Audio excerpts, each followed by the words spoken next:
We'll all grow old on our porch facing that beautiful view. Be here. It's time to go see the property. Today's the day. Well, I mean, the big thing is, like, Gabriel hasn't seen it yet. So, it turns out the porch dream was never even Robyn's idea. Shocking, right?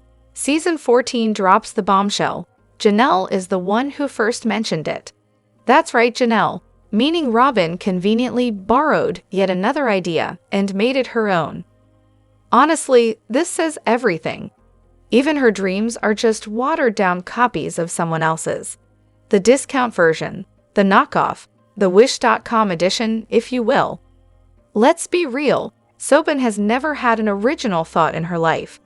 Just like in Season 17's Tell-All, when she butchered that apples and oranges analogy.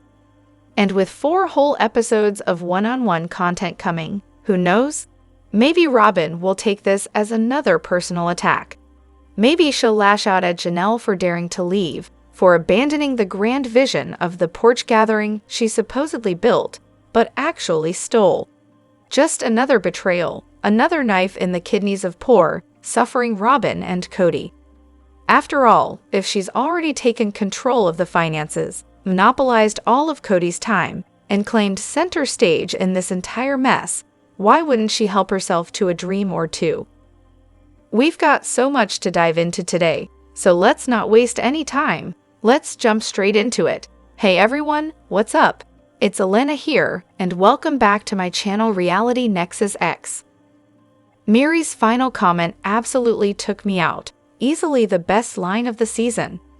I'm going to have to think about what sort of relationship I want with my ex-husband's wife. Iconic, you go girl. Robyn is not your friend, and I'm thrilled you finally see it. The second Meri revealed that Robyn had gone months without calling or visiting, it was game over. Even if Kody wanted nothing to do with Meri, which, let's be real, we all knew, Robyn could have still made an effort. A simple weekly dinner, a quick lunch, something. I treat acquaintances better than Robyn treated her so-called sister wife. And let's talk about Meri's vibe this episode, pure gold. The way she kept laughing to herself, like she was suddenly seeing everything for what it was, chef's kiss. It wasn't bitterness, it was clarity. And honestly, I couldn't be happier for her. Now I have to ask, will Robyn hold Meri to the same impossible standards she threw at Christine? Where's that church paperwork? Will she be monitoring when Meri dares to be physical with another man? Or does that rule only apply when it benefits her? This whole episode had me cackling. The sheer amount of nonsense Robyn and Kody tried to gaslight Meri with was astonishing. My personal favorite? When Robyn dramatically got up and left while Kody and Meri were talking about their relationship, only to waltz back in like, oops, sorry about that. Girl, stay in your lane, you're not the main character.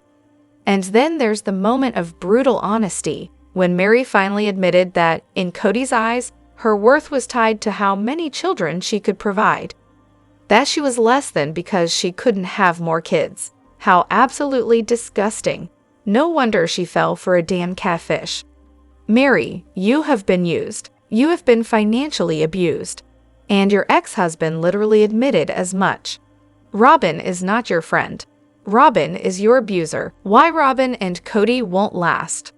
The little jabs and passive-aggressive remarks they threw at each other last night were bad enough.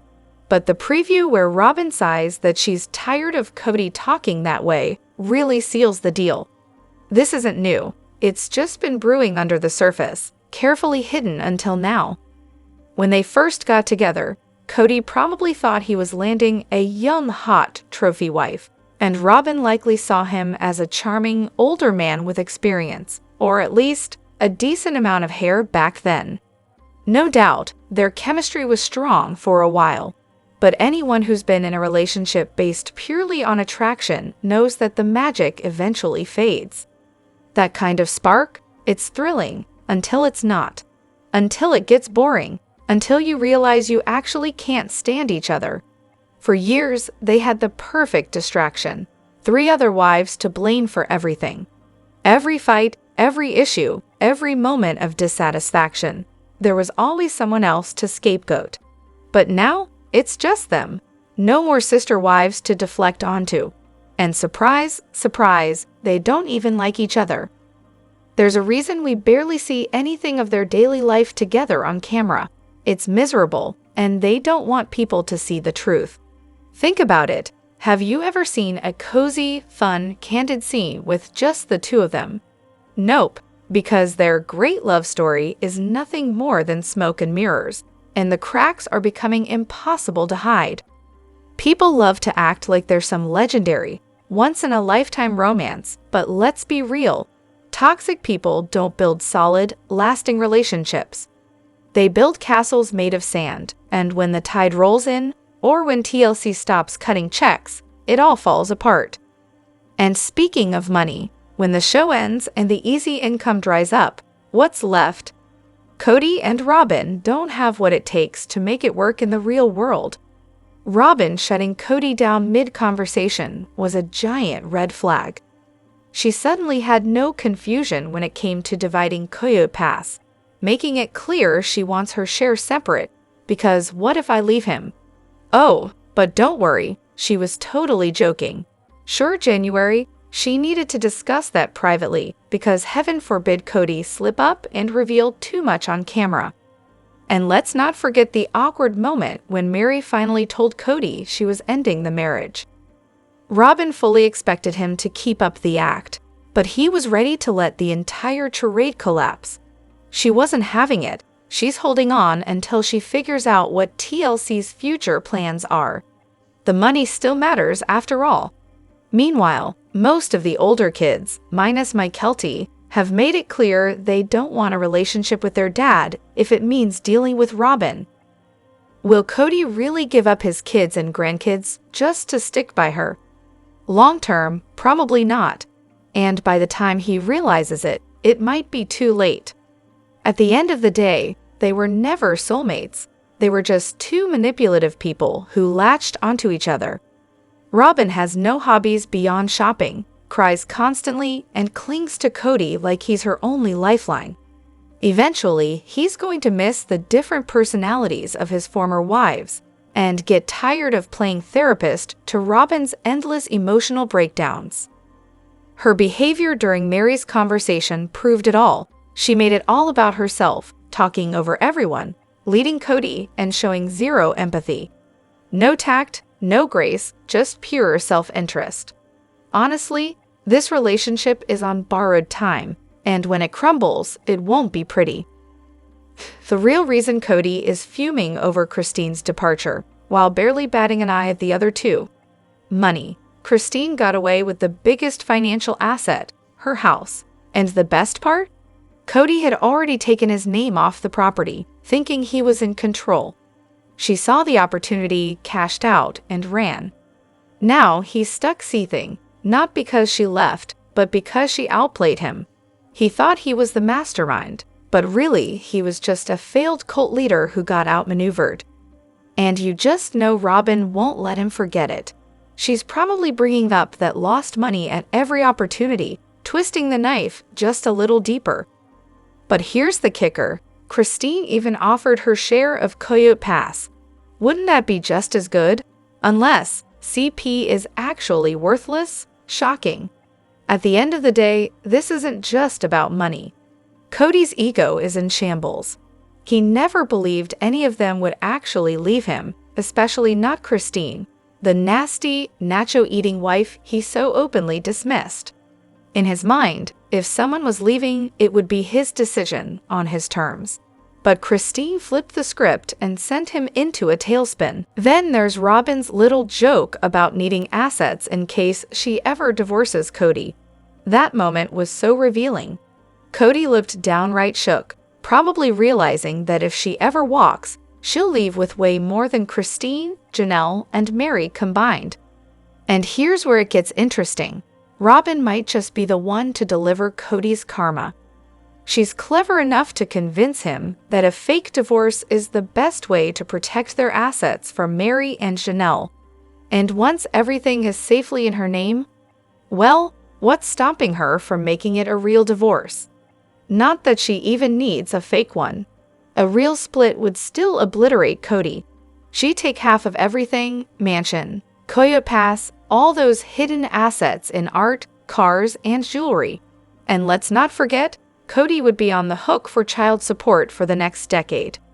Meanwhile, a Kody-Robyn divorce, fake or real, would also leave Janelle and Meri in financial ruin. Here's hoping they wise up and team up before Kody sets his latest scheme in motion, because if they don't, they might find themselves with nothing while Kody and Robyn play out their final act. I just rewatched the episode where Aurora had a panic attack over finding a new house after their rental was sold. She mentioned having panic attacks 4 to 5 times a week. Now, I'm not doubting her at all, but I am questioning why Kody and Robyn thought it was a good idea to have her filmed in that state.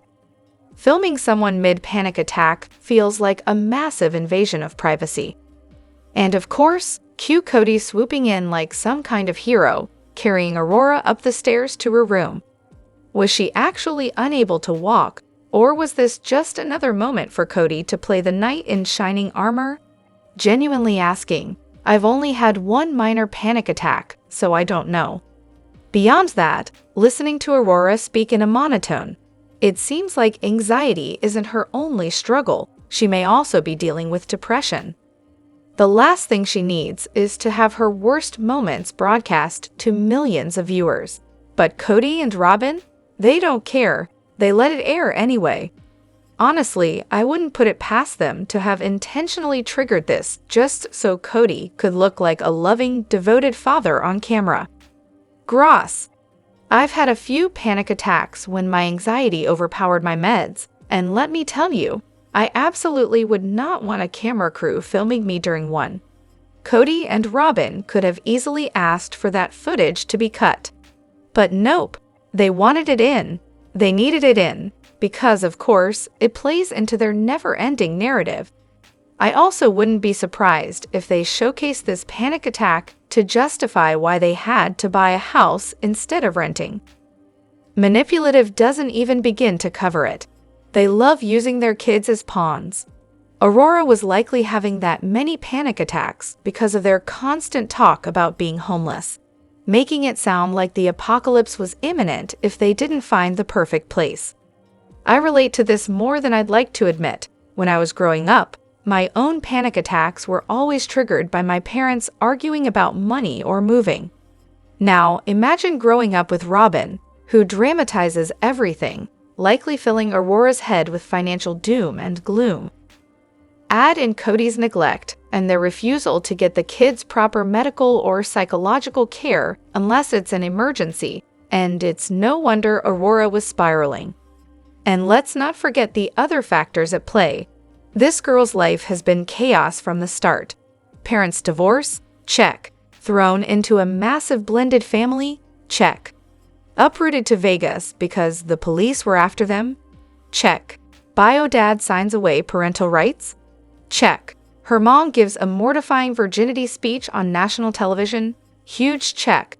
Then, after settling in Vegas, they leave for a literal dirt lot and start talking about moving school districts again. Sure, she and her siblings were Kody's favorites, but they were also constantly unsettled. And the adults around them were too selfish to see or care about the damage they were causing. And speaking of damage, let's revisit Kody's brilliant decision to carry Aurora upstairs. Why? Why was that necessary? She could have just stayed put. They could have cleared the room, given her space, and let her calm down. But no, Kody needed his moment. And let's talk about the logistics of this move. Robyn was right behind him. If he had lost his balance, slipped, or dropped her, all three of them could have tumbled down those stairs. Serious injury?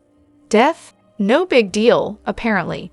And then, poof, we never hear about her panic attacks again. Which makes me wonder, if they were happening 4 to 5 times a week, how was she managing school? College is way more stressful than your parents' house drama, so how does she function there? Something isn't adding up. But the real question is, why aren't they getting her professional help? If her panic attacks are this debilitating, Why is their solution to just let it play out on national TV instead of getting her the care she needs? That whole episode felt orchestrated, like they induced a panic attack on purpose just to showcase Kody as the ever-dutiful father. The whole thing was disgusting. Can you imagine the tell-all we get if the crew finally spoke up? 18 seasons of being behind the camera, witnessing every meltdown, manipulation, and dramatic pause. Oh, the tea they could spill. They've seen it all, filmed it all, and, let's be honest, their creative editing alone already tells us exactly what they think. Speaking of selective storytelling, let's talk about Kody's recent cameo, the one where Robyn is doing her best bashful act, while Kody casually drops that they just finished filming a sweet and special scene together. Right, because nothing screams special like a conveniently timed, romantic gesture in the middle of a public relations disaster. And then there's the tell-all preview. Robyn sporting a brand new diamond solitaire and infinity band. So what's the verdict? Did Kody repropose, this time as a fully committed monogamist? Are we actually about to witness a recommitment ceremony featuring just the two of them and their hand-picked royal court of 5? Because nothing says true love like rubbing salt in the wounds of an imploded plural family. What the OGs need to do, so it looks like Janelle finally consulted an attorney, only to hear the unfortunate truth. There's no legal way for her to reclaim the money she willingly handed over to Kody and Robyn. And now, suddenly, she wants the law changed. Convenient. But here's the thing, the OG3 still have options. They can get their money back. Step 1. They need to lawyer up and tell Kody and Robyn that it's time to sell Coyote Pass. Since the lots were never legally divided, and the original plan was for everyone to have an equal share, the proceeds should be split 4 ways. Kody and Robyn, being the only actual married couple, can share 1 portion. Oh, and let's not forget the hefty chunk of cash that was funneled into Robyn's mansion. That should be deducted straight from her cut. Meanwhile, Christine, who took a financial hit just to escape, deserves her fair share. Step 2. If Kody and Robyn refuse, simple. The OG3 can walk away from the show entirely. Better yet, they should pitch their own series or write a tell-all book, Surviving Sister Wives, the real story. Imagine the ratings. The last 18 seasons have been a carefully curated facade, but a raw, unfiltered exposé? That would be chef's kiss entertainment. And let's be real, Kody and Robyn definitely don't want the actual details of their life choices. And what really went down with Robyn's ex becoming public knowledge. No matter how this plays out, the OG3 win. Of course, this is all just speculation. In reality, their finances are a tangled mess of LLCs, TLC contracts, legal and non-legal marriages, whispered agreements, combined properties, and debt. Untangling that disaster would likely cost more in legal fees than they'd ever recover. And let's not forget, TLC seems firmly Team Kody. So, while it would be deeply satisfying to watch Kody and Robyn finally face some consequences, the OG3 may just be looking at years of headaches instead of payday.